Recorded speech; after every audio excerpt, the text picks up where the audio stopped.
മുകളിലുള്ള ഇറക്കല്ലേ, ഇവിടുന്ന് വണ്ടി എന്തായാലും താഴോട്ടാ പോവാ. എന്താ ഇപ്പൊ വണ്ടി ഇവിടുന്ന് അങ്ങോട്ട് പോണില്ല, കണ്ടോ?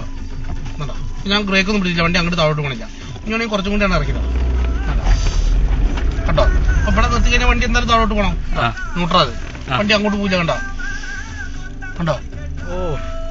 ബാക്കിലോട്ട് വലിക്കുകയാണ്, കണ്ടോ? കണ്ടോ? ന്യൂട്രാ കണ്ടോ? തിരിച്ചു കയറി പോവോ? കയറി പോവും. പക്ഷെ നമ്മൾ ഇത്രയും വെയിറ്റ് അല്ല വണ്ടി, ഇത്രയും വെയിറ്റ് ഉള്ള വണ്ടി ഇത്രയും ഇറക്കത്തിൽ നിൽക്കണേ. നീ ഞാൻ കാണിച്ചാ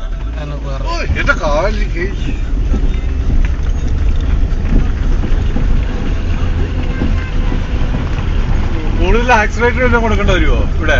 ഇവിടുന്ന് അങ്ങോട്ട് ഫോഴ്സിൽ നല്ല ഫോഴ്സിൽ കൊടുക്കുമ്പോഴേ പോകുന്നുള്ളൂ അല്ലേ? പോവില്ല, അത്രയും ഫോഴ്സിൽ പെട്രോൾ കൊടുക്കുമ്പോഴേ അങ്ങോട്ട് വലിക്കുള്ളൂ. അപ്പൊ ഫസ്റ്റ് ഗിയറിട്ടാ വലിപ്പിക്കുന്നത്, അല്ലെങ്കിൽ പോവില്ല. വണ്ടി കുത്തി നടക്കുള്ളൂ. നീ ഞാൻ വേറെ ചിലപ്പോ നമ്മളിത് ഇറക്കം ഇറങ്ങി വന്നല്ലേ സാറേ? അപ്പൊ നമ്മളിത് ഇറക്കം ഇങ്ങനെ ഇറങ്ങി വന്നുകൊണ്ടിരിക്കുക അല്ലേ? ഇപ്പൊ അവിടുന്ന് ഇങ്ങോട്ട് ഇറക്കാം അല്ലേ? ഈ രണ്ട് ഇറക്കത്തിന്റെ പാടെ സെന്ററിൽ നമ്മൾ വണ്ടി നിർത്തി കഴിഞ്ഞാൽ വണ്ടി അവിടെ നിൽക്കണം. ഇപ്പൊ ഇതാ ഈ രണ്ട് ഇറക്കത്തിന്റെ പാടെ ഏകദേശം സെന്ററായി ഇവിടെ. ഇപ്പൊ വണ്ടി ഇവിടെ നിൽക്കണം അല്ലേ? വണ്ടി ഇപ്പൊ ന്യൂട്രാക്കി ഞാൻ ഹാൻഡ് ബ്രേക്ക് വലിച്ച് വണ്ടി ഇവിടെ നിൽക്കുന്നുണ്ട്. വണ്ടി എഞ്ചിൻ ഓഫ് ചെയ്തു, എഞ്ചിൻ ഓഫാ. ഇനി വണ്ടി ഇവിടെ നിൽക്കണം, നോർമലായിട്ട് അവിടെ നിൽക്കണം. വണ്ടി ഓഫാ, വണ്ടി ഓഫാണ്. സ്പീഡ് നോക്കണേ.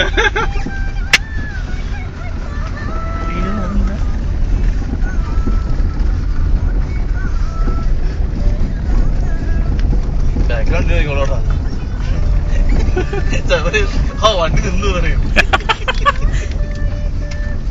ആ കൊക്കയിൽ പോയിട്ട് ഒരുപാട് വണ്ടി വീണിട്ട് കേട്ടോ. കല്ല് വെച്ചിട്ടുണ്ടാ ഇവിടെ കളിച്ചിട്ട് ഇവിടെ ഇതേമാതിരി ഓഫ് ചെയ്തിട്ട് ചാവിന്റെ ഒരു കൂരും കേട്ടോ. ഈ ചാവി ഒരു കഴിഞ്ഞാൽ വണ്ടി ലോക്കാവും. നമ്മൾ വണ്ടി റിവേഴ്സ് എടുത്തിട്ട് വണ്ടി ഫ്രണ്ടിലോട്ട് ഇട്ടിട്ട് ഇവിടെ നിർത്തി വണ്ടി കയറി പോയിക്കോളൂ. നമുക്ക് അങ്ങനെ പോവാം. അങ്ങനെ എനിക്ക് തോന്നണട്ടാ, ഈ കടലിന്റെ എന്താ പ്രശ്നമാണ്, അല്ലാണ്ട് ഭൂമിയിൽ ഇതിന്റെ മാഗ്നറ്റിക്കിന്റെ പ്രശ്നം ഉണ്ടാവും. അത് ഈ ഒരു സ്ഥലത്ത് അല്ലെങ്കിൽ അടിയിൽ വലിയൊരു കാന്തം കിടപ്പുണ്ടാവും. അതെ, അതാണ് ഇവിടെ വല്ല കപ്പലും വല്ല അടിയിലുണ്ടാവും.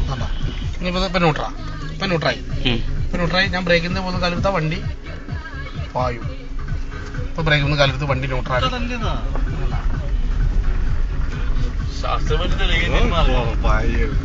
സ്പീഡിലൊന്നും നല്ല സ്പീഡിലാണ് പോണേ. കണ്ടുപിടിച്ചിരുന്നു പറഞ്ഞ ഇതിനുള്ള കടലിന്റെ ആകർഷണം, ഭൂഗർഭാകർഷണം, കടലിന്റെ ആകർഷണം. ഇങ്ങനെ വെട്ടുകൊണ്ടൊക്കെ ചാടിയിട്ട് ഇത്ര സ്പീഡിൽ പോകുന്നുണ്ട്. വണ്ടി അങ്ങനെ കയറി പോകും. ആക്സിലേറ്റർ കൊടുത്തപ്പോ കുറച്ച് ആക്സിലേറ്റർ കൊടുത്തു കഴിഞ്ഞാൽ വണ്ടി സിമ്പിളായിട്ട് കയറി പോകും.